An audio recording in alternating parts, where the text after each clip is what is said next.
Panama case, money trail की गुत्थी सुलझी नहीं कि जाली दस्तावेजात का पिंडोरा बॉक्स खुल गया। केस करप्शन से जालसाजी तक पहुंचने लगा। मीडिया पर दस्तावेजात लीक होने पर भी अदालत बरहम। क्या हुकूमत के ऑप्शंस महदूद हो रहे हैं?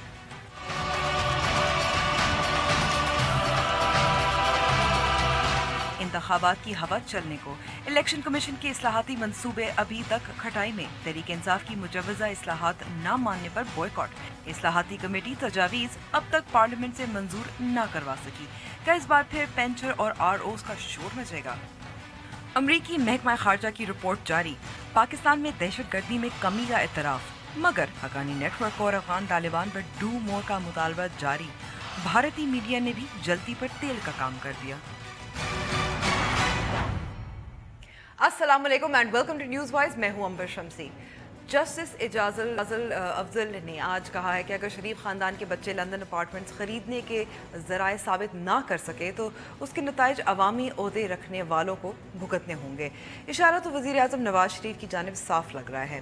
केस किस तरफ जा रहा है? 3 रुकनी खुसूसी बेंच के जस्टिस अजमत सईद ने आज वज़ीर आज़म के बच्चों के वकील सलमान अकरम राजा को कहा कि मरियम हुसैन और हसन की जानिब से जो ट्रस्ट डीड पेश की गई है उसमें JIT की रिपोर्ट के मुताबिक जो कलिबरी फॉन्ट इस्तेमाल हुआ वो उस वक्त राइज नहीं था और कानून कहता है कि कागजात में रद्द बदल की सज़ा 7 साल होती है। और कतरी शहजादे के नए ख़त जमा होने की बावजूद जस्टिस एजाजुल एहसन ने रिमार्क्स देते हुए कहा कि कतरी शहजादे को पेश करना शरीफ ख़ानदान की जिम्मेदारी थी। दूसरी जानिब आज अदालत में जमा होने वाले दस्तावेज़ात का कल मीडिया में लीक होने पर भी जज साहिबान ने बरहमी का इजहार किया। 1.25 साल से पैनामा केस में अदालत को मनी ट्रेल फराहम नहीं किए गए और इस दौरान ये केस मीडिया पे ज़ेर बहस है जिसे हुकूमत मीडिया ट्रायल कह रही है।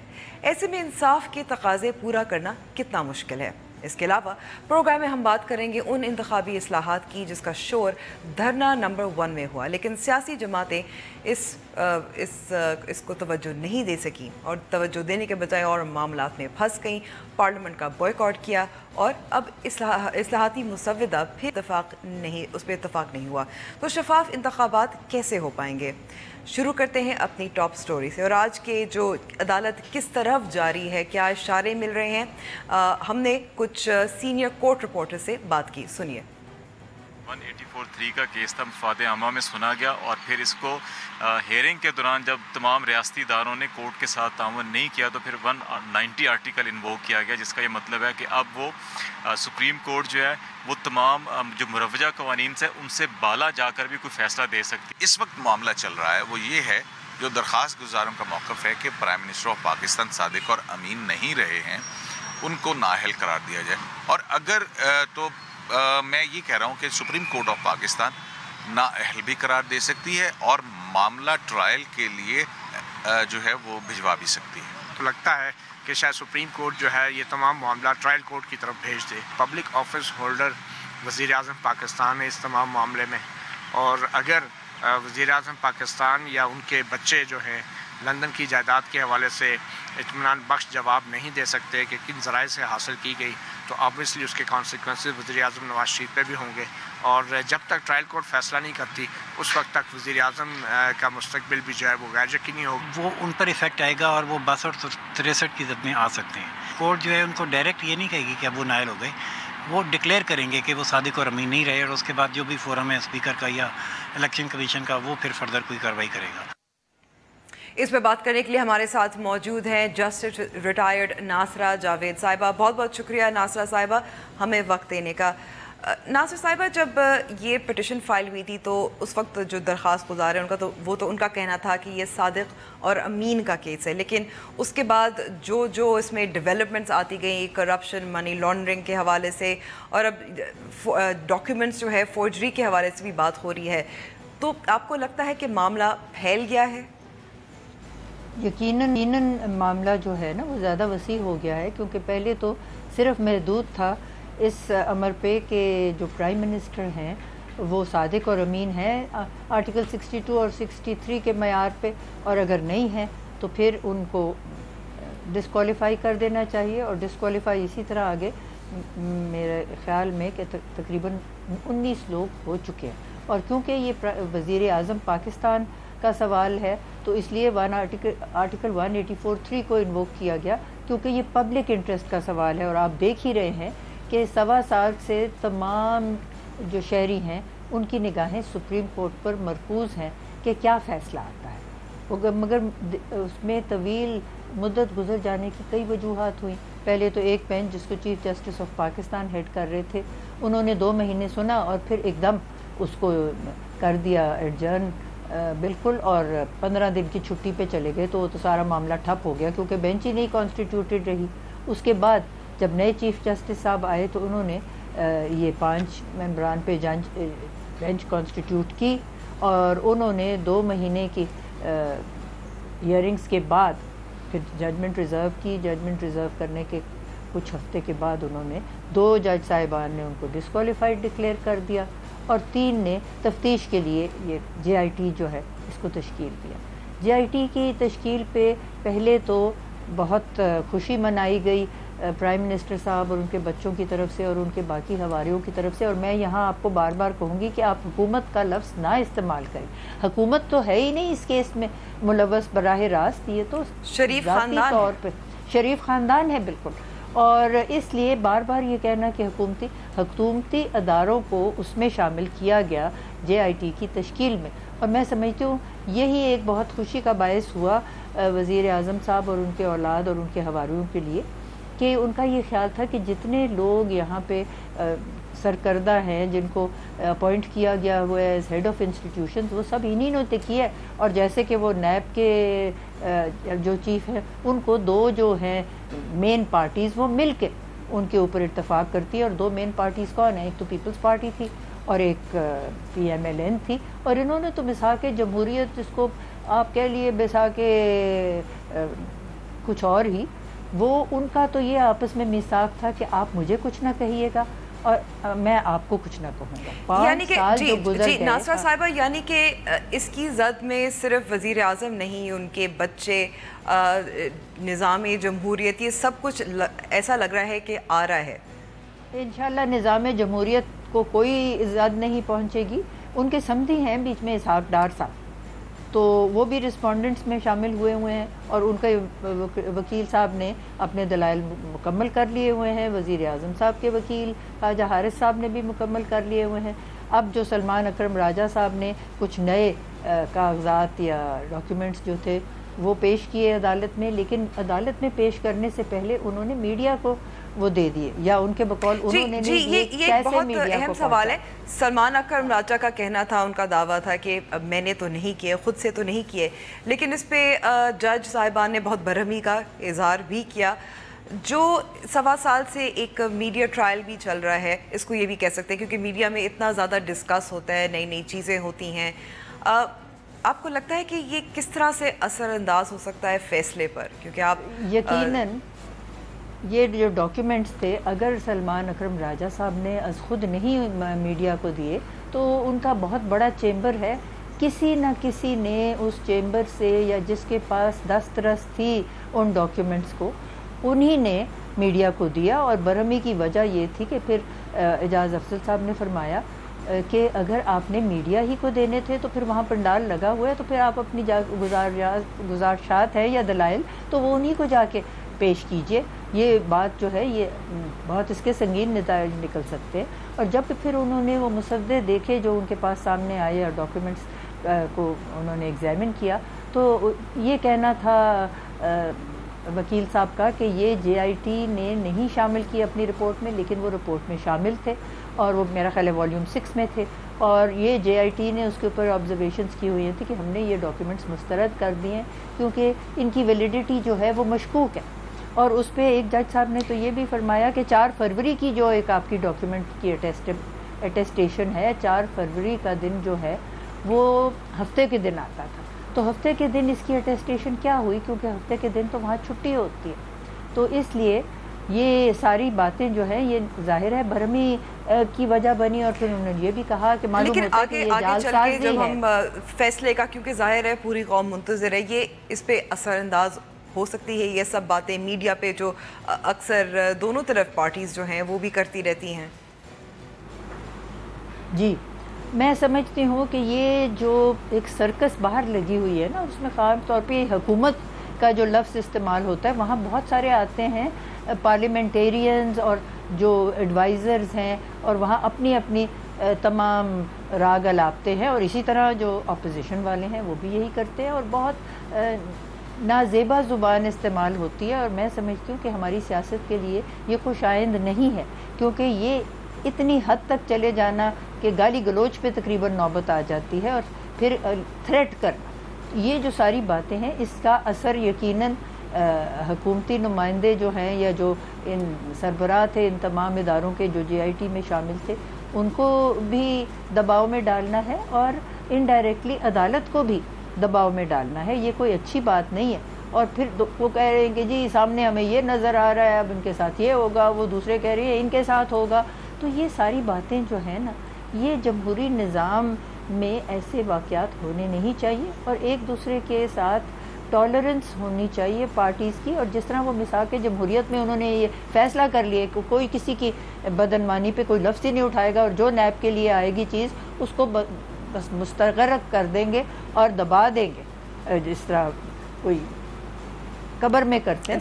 17 साल के केसेस पेंडिंग हैं। तो अब अगर ये बात अब जो है कोर्ट उनके दो इस वक्त हैं ऑप्शंस, या उन्होंने इसका इजहार किया है कि एक तो वो खुद ही नाअहली का फ़ैसला कर दें जैसे कि 2 जजेस ने पहले किया हुआ है, और दूसरा ऑप्शन ये है कि तमाम का तमाम केस जो है वो नैब को भेजें रेफरेंस के लिए। लेकिन नैब के मुतालिक हम पहले जान चुके हैं कि इसी बेंच ने इजहार किया था इस राय का कि नैब तो फौत हो गई, तो नैब ने जब दम ही तोड़ दिया तो उसको ये सारा रेफरेंस भेजना जो है ये ज़रा दुश्वार गुजार भी है। अकाउंटेबिलिटी कोर्ट में जाएगा, लेकिन जब तक इसमें टाइम फ्रेम फिक्स ना अदालत करे, और मैं यकीन है मुझे कि अदालत ये ज़रूर करेगी, क्योंकि हमने तो देख लिया साल हा साल मामलात जो हैं वो रेज़ ही नहीं होते।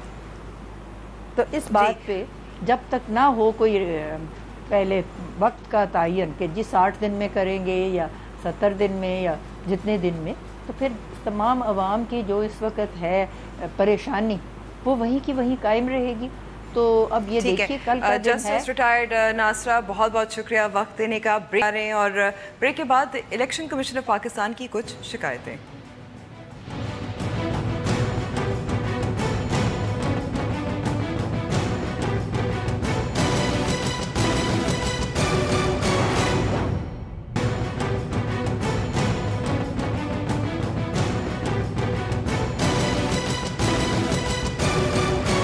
Welcome back to the show.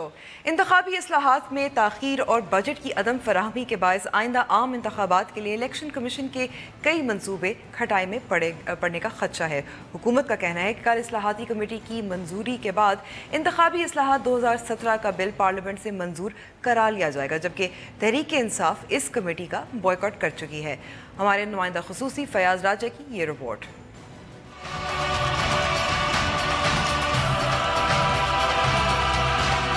इदारों के अदम ताउन से इलेक्शन कमीशन की मुश्किलात में इजाफा हो गया। फाइनेंस डिवीजन के अदम ताउन की वजह से फंड्स की फराहमी भी इलेक्शन कमीशन के लिए परेशानी का बायस बन गई। इंतखाबी इस्लाहात पास न होने की वजह से ट्रेनिंग समेत इलेक्शन कमीशन के कई अमूर तातुल का शिकार हैं। इंतखाबी इस्लाहात जो हैं वो एक सबसे बड़ा मसला बना हुआ है हमारे लिए, कि हमारी जो तमाम एक्टिविटीज़ हैं वो हमने रोकी हुई हैं कि जब तक ये इंतखाबी इस्लाहात कमेटी इसका फ़ैसला नहीं करती और ये पार्लियामेंट से बाकायदे इसकी मंजूरी नहीं हो जाती।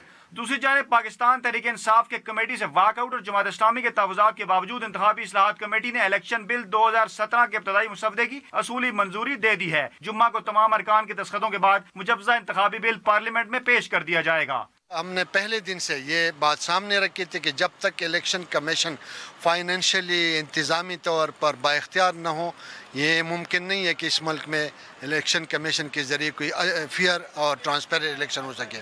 यही हम चाहते हैं कि election commission of Pakistan financially administratively वो इंडिपेंडेंट हो, कि उसको कोई हुकूमत से ताल्लुक न हो। 34वीं मर्जी कमेटी के 25 इजलास जबकि सब कमेटी के अरकान 93 बार मिल बैठे। इंतखाबी इस्लाहात बिल 2017 पार्लियामेंट से पास होने के बाद इलेक्शन कमीशन 2018 के आम इंतखाबात नए कवानीन के तहत कराने का पाबंद होगा। पनामा के शोर में इंतखाबी इस्लाहात का जोर कम पड़ गया। मगर हकीकत यही है कि 2018 के आम इंतखाबात को तमाम सियासी जमातों के लिए काबिल कबूल और एक कामयाब तजर्बा बनाने के लिए मुतलका इदारों को इलेक्शन कमीशन की हर मुमकिन मदद करना होगी। प्रोग्राम न्यूज़ वाइज के लिए कैमरामैन सलमान गर्देजी के साथ फयाज राजा, डान न्यूज़, इस्लामाबाद। इस पर बात करने के लिए हमारे साथ मौजूद हैं पाकिस्तान तहरीक इंसाफ के आरिफ अलवी और हमारे नुमाइंदा खुसूसी फयाज राजा। बहुत बहुत शुक्रिया आप दोनों का। आरिफ साहब, पहले तो मैं आपसे पूछना चाहूँगी, इतनी देर लगी, कंसेंसस बिल्ड करने की कोशिश की गई, लेकिन मामला आपने बॉयकॉट कर दिया पाकिस्तान तहरीक इंसाफ ने, मुतालबात क्यों नहीं माने गए? जी, मैं कह रहा हूँ कि जो डॉक्यूमेंट निकला है उसमें पाकिस्तान तहरीक इंसाफ का बहुत बड़ा कंट्रीब्यूशन है, मगर बहुत अहम चीजों के अंदर टाल मटोल करते गए, ट्रक की बत्ती के पीछे लगाया। मैं ये समझता हूँ कि मिसाल के तौर पर ओवरसीज पाकिस्तानी के वोट के हक के लिए मैं सुप्रीम कोर्ट गया था 2010 में। सुप्रीम कोर्ट ने फैसला किया कि इसके इन मामलात को देखा जाए और फौरन इसको एनेबल किया जाए कि ओवरसीज पाकिस्तानी वोट कर सकें। पीपल्स पार्टी की गवर्नमेंट ने जाते जाते एक ऑर्डिनेंस निकाला कि ओवरसीज पाकिस्तानी को वोट का हक मिलना चाहिए। हमने अपनी रिकमेंडेशंस, मैंने as chairman of that sub committee अपनी यूनानिमस रिकमेंडेशंस दी कि इसको किस अंदाज से किया जाएगा।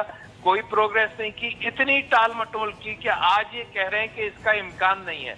तो जहां 2010 से लेकर आज तक ये मामला टाला गया, मैं समझता हूँ वो। लेकिन आरिफ साहब, कुछ मामला जो टाला गया उसमें कुछ आपकी जाहिर है जमात की जिम्मेदारी भी तो है।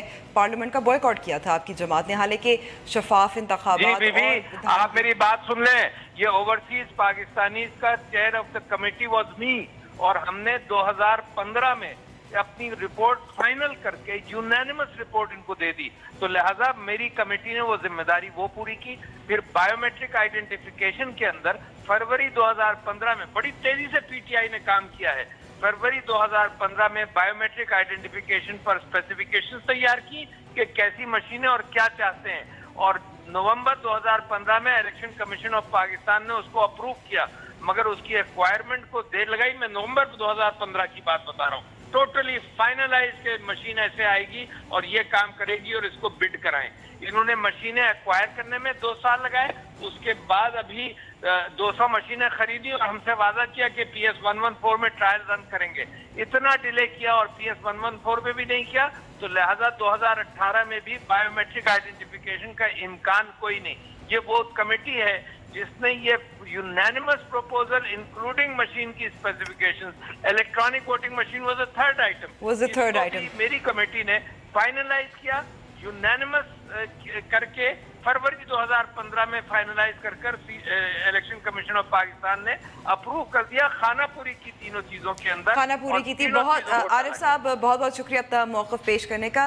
Fayaz, election commission of Pakistan का कहना है कि इनको 6 माह दरकार हैं सारे ज़ाहिर इसको इंतखाबात को शफाफ बनाने के लिए, ट्रेन पैदा करने के लिए, लेकिन पाकिस्तान तहरीक इंसाफ का बॉयकॉट है, पार्लियामेंट में कल मंजूर हो जाएगा। तो ये उसी किस्म के फिर से इलेक्शंस नज़र आ रहे हैं जो मुतनाज़ा हो जाएंगे।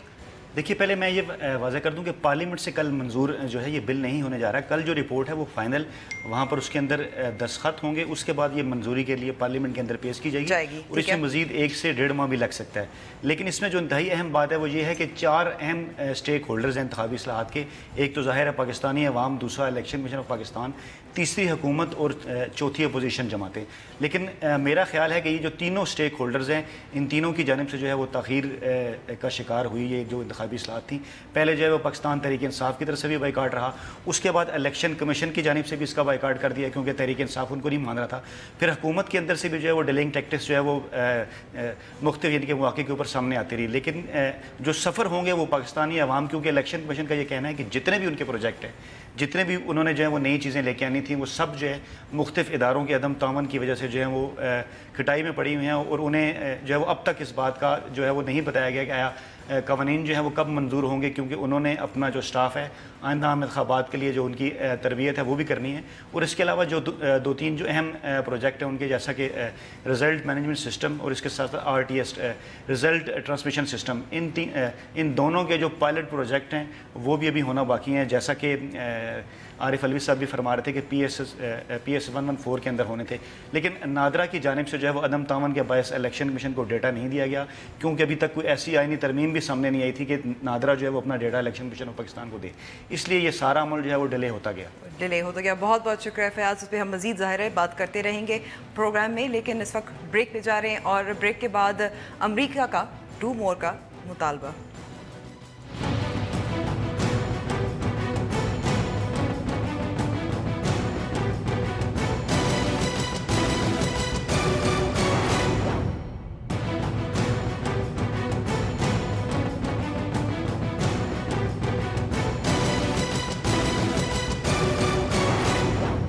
Welcome back to the show. अमरीकी महकमा खारजा की जानिब से आलमी दहशत गर्दी पर सालाना रिपोर्ट जारी कर दी गई है। रिपोर्ट में दहशत गर्दी के खिलाफ ममालिक की इनफरादी कोशिशों का तफसीली जायज़ा लिया गया है। रिपोर्ट के मुताबिक पाकिस्तान अफगान तालिबान हक़ानी नेटवर्क के खिलाफ कार्रवाई नहीं कर रही। अमरीकी महकमा खारजा की जानिब से आलमी दहशत गर्दी पर जारी होने वाली सालाना रिपोर्ट में कहा गया है कि दुनिया भर में 2015 के मुकाबले में 2016 में दहशतगर्द हमलों की तादाद में 9% कमी हुई, जबकि इनसे मुंसलिक हलाकतों की तादाद 13% गिर गई। रिपोर्ट में दहशत गर्दी के खिलाफ पाकिस्तान के किरदार का तफसीली जायजा लिया गया है। पाक फौज की जानिब से किए गए ऑपरेशंस को मुल्क में दहशत गर्दी की वाकयात में कमी की एक बड़ी वजह करार दिया गया है। ताहम रिपोर्ट के मुताबिक पाकिस्तान की जानिब से किए गए दहशत गर्दी के खिलाफ ऑपरेशंस में सिर्फ रियासत मुखालिफ अस्करियत पसंदों को निशाना बनाया गया। पाक फौज ने कलअदम TTP, जमातुल अहरार और लश्कर जंगवी के खिलाफ कार्रवाइयाँ की, लेकिन अफगानिस्तान और अमेरिका के इसरार के बावजूद अफगान तालिबान और हक्कानी नेटवर्क के खिलाफ मौसर कार्रवाई देखने में नहीं आई। 2014 APS हमले के बाद तश्कील दिए गए नेशनल एक्शन प्लान पर अमल दरामद पर पेशरफ्त में भी सुस्ती रही। अगरचे रिपोर्ट ने पाकिस्तान की जानिब से दहशत गर्दी के खिलाफ उठाए गए मुस्बत इकदाम पर भी तफसीली रोशनी डाली, लेकिन भारतीय मीडिया ने लश्कर तैयबा और जैश मोहब्बत के खिलाफ कार्रवाई न करने पर पाकिस्तान को शदीद तनकीद का निशाना बनाया। अमरीकी महकमा खारजा के इस दावे को भारतीय मीडिया ने बहुत उछाला कि पाकिस्तानी हुकूमत लश्कर तैयबा और जैश मोहम्मद की सरगर्मियों को रोकने में नाकाम रही है और ये कलअदम तंजीमें मुल्क में आज़ादाना रैलियां मुनक्किद और फंड इकट्ठे करने में मसरूफ हैं। रिपोर्ट और इस पर भारतीय रद्द-ए-अमल से तो जाहिर है कि आजकल करीबी हरीफ अमेरिका और भारत पाकिस्तान की दहशतगर्दी के खिलाफ कामयाबी को किसी सूरत सराहने को तैयार नहीं। इस पर बात करने के लिए हमारे साथ मौजूद हैं इम्तियाज़ गुल साहब, दिफाई तज्ज़ियाकार। बहुत बहुत शुक्रिया वक्त देने का इम्तियाज़ साहब। इम्तियाज़ साहब, रिपोर्ट जो शाया हुई है, अभी हमने इसकी कुछ तफसील भी सुनी है। पाकिस्तान ज़ाहिर है एतराज़ करता रहा है इस किस्म की क्वालिफ़िकेशन से, और इसके बारे में आपकी क्या राय है? देखिए, हर साल ये रिपोर्ट आती है और बुनियादी तौर पे मगरबी ममालिक और ख़ास तौर पे अमेरिका इस नौयत की रिपोर्टों को सियासी मकासद के लिए इस्तेमाल करता है, जो मुतल्लिका हुकूमतें होती हैं उन पर दबाव डालने के लिए इस्तेमाल करता है। हमारे यहाँ जैसे आम तौर पे आपको मालूम होगा कि अक़लियत कोई 3-3.5% अक़लियतें हैं, लेकिन उनके साथ जो भी होता है वो दुनिया भर में बढ़ा चढ़ा के बयान किया जाता है। तो बिलाशुबा गुज़श्ता साल भी काफ़ी हुकूक़ इंसानी की ख़िलाफ़ वर्जियाँ भी हुई, दहशतगर्दी के ख़िलाफ़ जंग का सिलसिला भी जारी रहा, उसमें कई 100 तकरीबन 2200 के करीब हलाकतें भी हुई। तो ये सिलसिला जारी रहा। दूसरी तरफ जो उनका ये कहना है कि लश्कर तैयबा या हक्कानी नेटवर्क के ख़िलाफ़ कार्रवाइयाँ उस तरह नहीं हुई जिस तरह भारत का मुतालबा है या अमेरिका की ख्वाहिश है। तो एक बात हम सबको जहन में रखनी चाहिए, ये तो एक अमेरिकी और भारतीय बयानिया है, लेकिन दूसरी तरफ जो जैश मोहम्मद और लश्कर तैयबा या कोई भी दहशतगर्दी में मुलविस या अस्करियत पसंदी में मुलविस ग्रोह है, अव्वल तो यह है कि इस किस्म के ग्रोह नहीं होने चाहिए। दूसरे कि अगर ये लोग अपने मुल्क में या दूसरे मुल्क में कोई कार्रवाइयाँ करते हैं तो बिल्कुल उनके ख़िलाफ़ कार्रवाई होनी चाहिए, उन पर तनकीद भी होनी चाहिए। लेकिन इसके साथ साथ पाकिस्तान जैसे मुल्कों का अलमिया ये भी है कि चूँकि एक तारीख़ रही है ऐसे ग्रोहों के साथ पाकिस्तान की मिलिट्री इस्टेब्लिशमेंट की, उसकी वजह से अब तक जो कुछ माजी में होता रहा है इन ग्रुपों और इस्टेब्लिशमेंट के दरमियान, हक्कानी नेटवर्क और पाकिस्तानी इस्टेब्लिशमेंट के दरमियान, अब तक उसी को पैमाना बनाया गया, उसी बुनियाद पे पाकिस्तान से मुतालबे किए जाते हैं। हालांकि इस नौयत के ग्रोहों के साथ रियासतों के ताल्लुकात पाकिस्तान के लिए कोई यकता کوئی انوکھی بات نہیں ہے. اب دیکھیے جیسے کردستان کی آزادی کے لیے جو کرد گروہ جدوجہد کر رہے ہیں انہیں ترکی کی حکومت ترکی کے وزیر اعظم دہشت گرد کہتے ہیں، جبکہ شام میں اور کردستان کے علاقے میں امریکہ ان کی باقاعدہ اعلانیہ حمایت کرتا ہے، امداد کرتا ہے.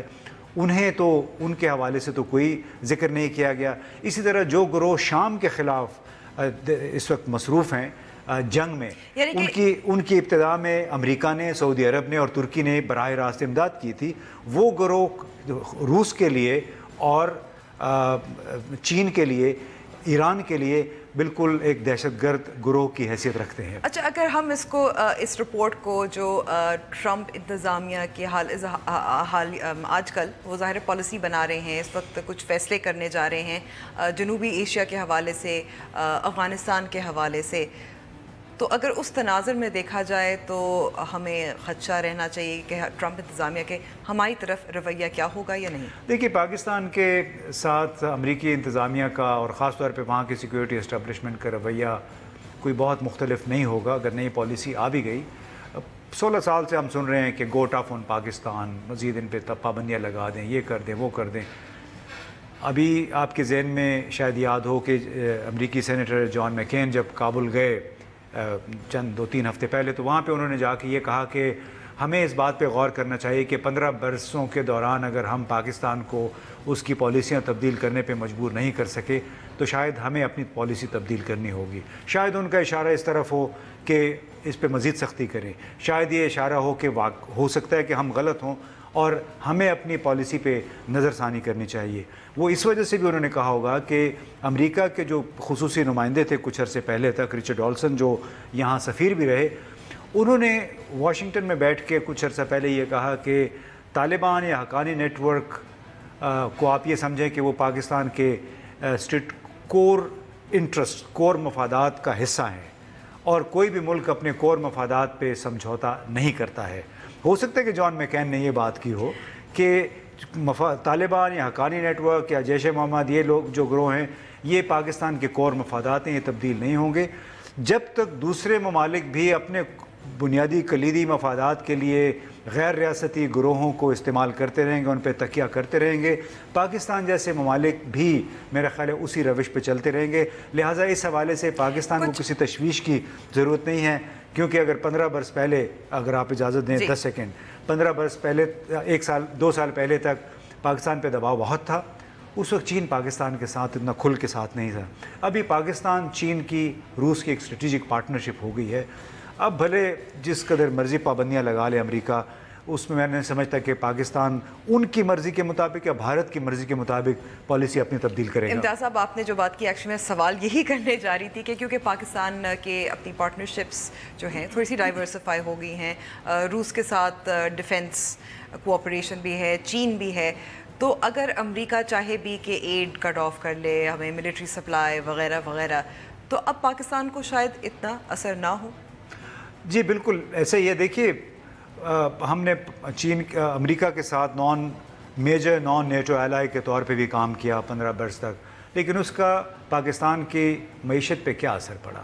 کیا پاکستان کی معیشت میں مزید ڈالر آئے؟ نہیں. صرف سیکیورٹی سیکٹر میں جو بھی امداد آ رہی تھی گئی، یا پھر این جی او لیول پہ، یعنی جو فلاحی کام ہیں social sector, U S AID کے ذریعے پیسے آئے. پاکستان کی معیشت میں نئے ڈالرز انجیکٹ نہیں ہوئے، جبکہ چین نے جب سے پاکستان کو گلے لگایا ہے سی پیک کی وجہ سے، اس کے بعد سے اب تک کئی ارب ڈالر صرف ہو چکے ہیں. اگلے 3-4 سال میں مزید کئی ارب ڈالر آئیں گے. اس سے پاکستان کی معیشت کا بنیادی ڈھانچہ کچھ تبدیل ہوگا، روزگار کے ذرائع پیدا ہوں گے، 2 سال میں بجلی اچھی خاصی پیدا ہو جائے گی. وہ طویل المایات فائدہ ہے پاکستان کو چین سے، جو کہ امریکہ مہیا نہیں کر سکا ہے 15 برسوں کے دوران. 15 برسوں کے دوران. اور ایک اور جو اس پہ فیکٹر یہ بھی ہے کہ امریکی ٹروپس جو ہیں افغانستان میں ایسا ہی ظاہر ہو رہا ہے کہ وہ رہیں گے، اور امریکہ کو پاکستان کی ضرورت ہے ان ٹرمز آف سپلائز کی، روٹس کے لیے، راستوں کے لیے. جی بالکل ضرورت ہوگی، لیکن اب چونکہ بہت زیادہ تعداد نہیں ہے تو ہو سکتا ہے کہ امریکہ کوئی اپنے ایریل روٹس فضائی رستے اختیار کر لے، ایران کے رستے آ جائے. حالانکہ اب ایران کے ساتھ ان کے دوبارہ تعلقات خراب ہو رہے ہیں، مزید نئی پابندیاں اس پہ لگ گئی ہیں. تو پاکستان کی ضرورت انہیں بہرحال رہے گی، وہ دباؤ بھی جاری رکھیں گے، لیکن جس انداز میں پیش گوئیاں کی جا رہی ہیں کہ پاکستان کے ساتھ ٹرمپ کا رویہ بہت سخت ہوگا، میں نہیں سمجھتا کہ بہت سخت ہو جائے گا. اس لیے کہ ایران کے ساتھ ان کے تعلقات خراب، پاکستان کے ساتھ ان کے تعلقات خراب، ترکی بھی اب ان کا اتنا فعال سپورٹر نہیں رہا ہے. تو آپ اندازہ لگا لیجئے کہ ترکی، ایران، پاکستان، چین اور روس یہ سب اب ایک طرف ہو گئے ہیں اس جو نئی ری الائنمنٹ ہوئی ہے. تو اس میں امریکہ کو بہرحال یہ ذہن میں رکھنا ہوگا، نئی انتظامیہ کو، وہاں کی اسٹیبلشمنٹ کو، کہ اتنی آسانی سے آپ پاکستان کو اس کا آرم ٹوسٹنگ جس کو کہتے ہیں نا، بازو مروڑنا، وہ اب نہیں ہو سکتا.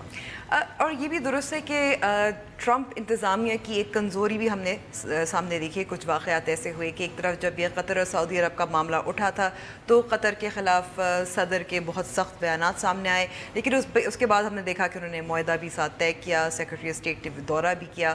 فلپ فلاپ وہ ایسی ہے جی. دیکھیں، جو بین الاقوامی تعلقات ہوتے ہیں، ڈپلومیسی ہوتی ہے، اس میں آپ اپنے مفادات کو مسلسل گارڈ کرتے رہتے ہیں.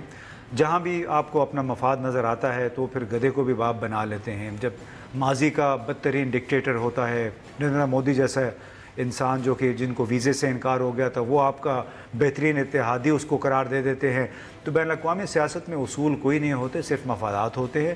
ان مفادات کی خاطر ممالک اپنی پالیسیوں میں رد و بدل کرتے رہتے ہیں. اس حوالے سے پاکستانیوں کو زیادہ پریشانی نہیں ہونی چاہیے.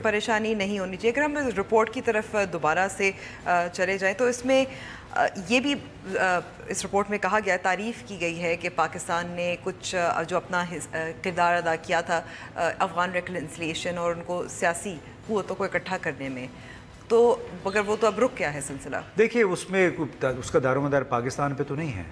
پاکستان اس کا ایک کردار ہے.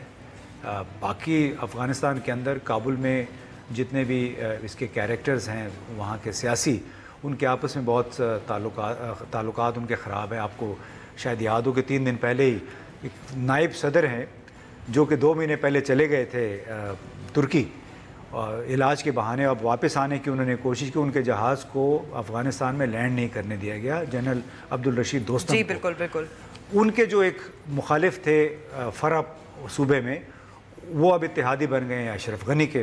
تو اس طرح اندر کے وہاں جتنے حالات خراب ہیں اس کی وجہ سے جو طالبان کے ساتھ مذاکرات کا سلسلہ ہے وہ رکا ہوا ہے. اور طالبان مذاکرات نہیں کر رہے کیونکہ وہ ٹرمپ انتظامیہ کی نئی پالیسی کا انتظار کر رہے ہیں، اور وہ لے دے کہ ان کے لیے ایک پنچنگ بیگ رہ جاتا ہے وہ پاکستان ہے، کہ وہاں پہ حالات خراب ہوں، جو بھی کوئی واقعہ ہو اس کی ذمہ داری پاکستان پہ ڈال دی جاتی ہے. حالانکہ اگر آپ دیکھیں تو گزشتہ 4-5 ہفتے سے کافی حد تک وہاں سکون ہے. جو بڑے بڑے حملے ہوتے رہے ہیں آج سے تقریباً 2 مہینے پہلے تک، رمضان سے پہلے تک، وہ ابھی دیکھنے میں نہیں آئے، جس سے یہ لگتا ہے کہ شاید طالبان کو بھی سمجھ آ گئی ہے کہ جو تشدد کا راستہ انہوں نے اختیار کیا ہوا ہے وہ کسی طریقے سے ان کے مددگار نہیں ہوگا، اور یہ کہ انہیں بالآخر بات چیت کرنی ہوگی. البتہ وہ انتظار میں ہیں کہ ٹرمپ انتظامیہ کی نئی پالیسی کیا ہوگی. انتظار رہے گا. تو اشارہ کس طرف لگ رہا ہے ٹرمپ انتظامیہ کی؟ کیونکہ یہ بھی سننے میں آ رہا ہے کہ ساؤتھ ایشیا کا ایک جو پوسٹ تھا پاک افغان آلہ وہ ختم ہو رہا ہے. اسٹیٹ ڈپارٹمنٹ کو پیسے کم مل رہے ہیں. اسٹیٹ ڈپارٹمنٹ سے تو ہمیں بتایا گیا کہ 2500 کے قریب انہوں نے پوسٹیں اسامیاں ختم کر دی ہیں. اس طرح جو کچھ مخصوص فنڈز تھے وہ بھی ختم ہو گئے ہیں، کیونکہ بحیثیت مجموعی انہوں نے وعدہ کیا ہے کہ اپنے بجٹ میں انہوں نے 29% کمی کرنی ہے. تو ظاہر ہے اس کا کچھ اثر وزارت خارجہ پہ بھی پڑے گا. وہ جب ہوگا تو اس میں پاکستان کی طرف پاکستان پہ کیا اثر پڑتا ہے ہمیں نہیں پتہ. آپ نے یہ بھی سنا ہوگا کہ ٹرمپ کے صاحبزادے نے یہ بھی کہا کہ افغانستان سے ہمیں اپنی افواج نکال کے اس کی سیکیورٹی ہمیں پرائیویٹ سیکیورٹی کانٹریکٹرز کو دے دینی چاہیے. تو جس طرح عراق میں پرائیویٹ سیکیورٹی کانٹریکٹرز اور ڈک چینی یعنی اس وقت کے نائب صدر جیسے جو لوگ تھے ان کی کمپنیوں نے بے شمار ڈالرز کمائے، اب یہ لگتا ہے کہ سیکیورٹی کانٹریکٹرز کی طرف ان کی نگاہ گئی ہے ٹرمپ اور ان کے بچوں کی، اور اپنے ان دوست احباب کو میرا خیال ہے یہ آگے کریں گے. جس پرنس ایرک جو تھا جس کی بلیک واٹر کمپنی تھی اس جیسی ہو سکتا ہے اور کوئی 2-4 کمپنیاں اور بن جائیں اور ان کو اور ان کے کرونیز کو فائدہ ملے اور کاروبار ملے اور بزنس ملے. بہت بہت شکریہ امتیاز صاحب وقت دینے کا. بریک کے بعد پانی کا کھیل.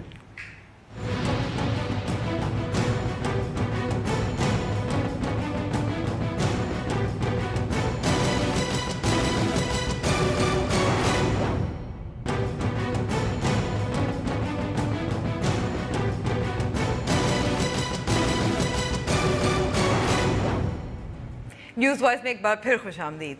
गर्मियों में पानी से खेलना सबका महबूब मशगला है, लेकिन अमरीकी शहरी ने इस खेल में सब पर सबकत हासिल कर लिया है। कैसे, देखिए ये वीडियो। गर्मियों की छुट्टियों में एक पसंदीदा मशगला है पानी के साथ खेल। पानी को एक दूसरे पर फेंकना मासूम और खुशगवार शरारत समझी जाती है। कोई पानी का पाइप उठाता है, कोई गन, और कुछ गुब्बारों में भी पानी भरकर एक दूसरे पर निशाने दागते हैं। मगर कभी कभार कुछ ऐसा मौका आ जाता है जब आपके हरीफ तादाद में आप पर गलबा पा लेते हैं। बेशतर लोग इसे आलमगीर मसला नहीं तस्वर करते, लेकिन कुछ दीवाने अपने शौक में एक कदम आगे बढ़ जाते हैं। ऐसा ही कुछ किया अमरीकी शहरी मार्क रॉबर ने, जिन्होंने इस मुश्किल का हल कुछ ऐसे निकाला कि दुनिया की सबसे बड़ी और ताकतवर पानी की बंदूक बना डाली। ये गिलास और अंडे तोड़ती बंदूक फलों को भी काट देती है, लेकिन ये इंसानों पर इस्तेमाल के लिए खतरनाक नहीं। मार्क नासा के साबिक इंजीनियर हैं। इस बंदूक को बनाने में उन्हें 6 माह लगे। इस बंदूक को बनाने की तमाम हदायत उन्होंने अपने YouTube चैनल पर दी हैं, लेकिन इस बात का एहतियात कीजिएगा, ये बंदूक बड़ी सही, लेकिन इसमें भी पानी खत्म हो जाता है। फिर आप अपना बचाव कैसे करेंगे, ये फैसला आपका है। न्यूज़ वाइज का वक्त अब ख़त्म हुआ है और उम्मीद करती हूँ प्रोग्राम आपको पसंद आया होगा। हमसे रब्ता करना चाहें तो हमारा फेसबुक पेज और ट्विटर हैंडल हाजिर है। लेकिन जानने से पहले दिलचस्प वीडियो। रोलर कोस्टर की सवारी का तो सबको शौक़ है, लेकिन ये छोटे बच्चों के लिए ख़तरनाक भी है। अगर बच्चे रोलर कोस्टर राइड की ज़िद करें तो उसको कैसे पूरा किया जा सकता है। मुझे इजाज़त दीजिए, खुदाफिज।